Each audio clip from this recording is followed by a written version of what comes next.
আত্মসহায়ক গোটৰ মহিলাসকললৈ দিবলৈ লৈছো ডাঙৰ খবৰ। যিসকল আত্মসহায়ক গোটৰ মহিলাসকলে এতিয়ালৈকে 10,000 টকা পোৱাৰ ফৰ্ম লাভ কৰা নাই, সেইসকল আত্মসহায়ক গোটৰ মহিলাই ভিডিঅ'টোত ক্লিক কৰিছে যদি অনুগ্ৰহ কৰি ভিডিঅ'টো স্কিপ নকৰি প্ৰথমৰ পৰা শেষলৈ চাই থাকিব।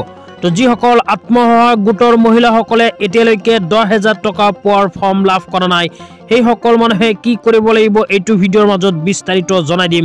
অনুগ্ৰহ কৰি ভিডিঅ'টো স্কিপ নকৰি প্ৰথমৰ পৰা শেষলৈ চাব আৰু মোৰ চেনেলত নতুন হ'লে প্লিজ চেনেলটো ছাবস্ক্ৰাইব কৰি মোৰ লগত থাকিব আৰু ভিডিঅ'টো শ্বেয়াৰ কৰি আপোনালোকৰ বন্ধুবৰ্গকো চোৱাৰ কাৰণে সুযোগ প্ৰদান কৰিব।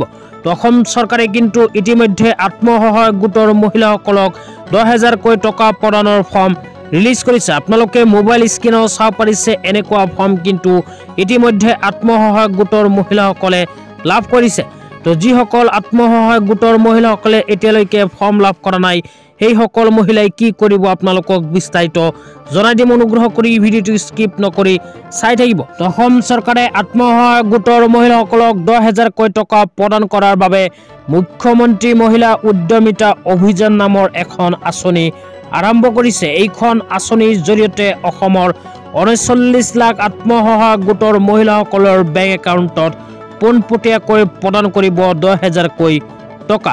তো আজি হ'ল 21 জানুৱাৰী। আজি কিন্তু অসমৰ কেইখনমান জিলাত অসম চৰকাৰে আত্মসহায়ক গোটৰ মহিলাসকলক 10,000কৈ টকা প্ৰদানৰ ফৰ্ম বিতৰণ কৰিছে। লগতে অহা 22 জানুৱাৰী তাৰিখে কোনবোৰ মহিলাই কোন কেইখন জিলাৰ মহিলাসকলে 10,000কৈ টকাৰ ফৰ্ম লাভ কৰিব এতিয়া আপোনালোকক জনাইছো। অনুগ্ৰহ কৰি ভিডিঅ'টো স্কিপ নকৰি প্ৰথমৰ পৰা শেষলৈ চাই থাকিব। তো অহাকালি 22 জানুৱাৰী তাৰিখে অসম চৰকাৰে অসমৰ মৰিগাঁও, হোজাই, ওদালগুৰি জিলাৰ আত্মসহায়ক গোটৰ মহিলাসকলক 10,000কৈ টকা পোৱাৰ ফৰ্ম বিতৰণ কৰিব। যিসকল মহিলাই মৰিগাঁও, হোজাই, ওদালগুৰি জিলাত বসবাস কৰি আছে, সেইসকল মহিলাই অহাকালি নিজৰ নিজৰ পঞ্চায়তত গৈ 10,000কৈ টকা পোৱাৰ ফৰ্মখন ল'ব লাগিব। অন্যথা অহাকালি যদি নলয় তেন্তে কিন্তু আপোনালোকে ফৰ্ম নাপাব, গতিকে সাৱধান। তো আজি ইমানেই। ভিডিঅ'টো চাই কেনে পালে নিশ্চয় কমেণ্ট বক্সত কমেণ্ট কৰি জনাই দিব। লগতে চেনেলত নতুন হ'লে চেনেলটো ছাবস্ক্ৰাইব কৰিব।